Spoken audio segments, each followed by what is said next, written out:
What do you think was the best advice you were given as a young reporter, as a young man? It's not about you, it's about the story. I think that there's a kind of a vanity built-in factor in television and broadcasting.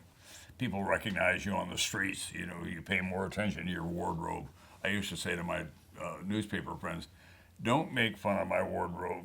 I know that you dress down only because you're trying not to be one of us. But I knew a lot of, Bernie Calb, for example, paid a lot of attention to what he was wearing. Peter Jennings paid a lot of attention to what he was wearing, an old-fashioned guy.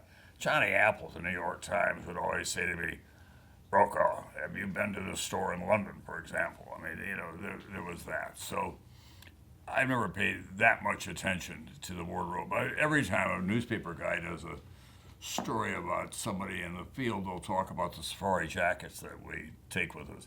We take the safari jackets, they got a lot of pockets. And we've got little tape recorders in this one, you know, we got a cell phone in this one, we've got a notebook in the other one. And we're kind of wired for sound, so that's why we wear those jackets. It's not just the dashing thing. Advice you'd give to a young journalist starting out today? Well, first of all, begin with an enormous appetite for knowledge and for understanding what is going on around you. The world is changing constantly.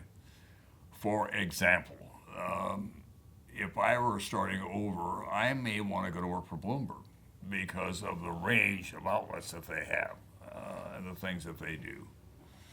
And I would say to a young journalist today, always try to stay ahead of the changes that are going on, not behind them. News is about change. What's new? What's different? What do you need to know?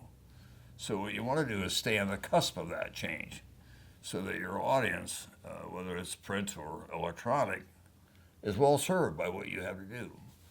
It's not about you. It's about the people who read what you write or hear what you have to say or see what you have to say. That's your mission.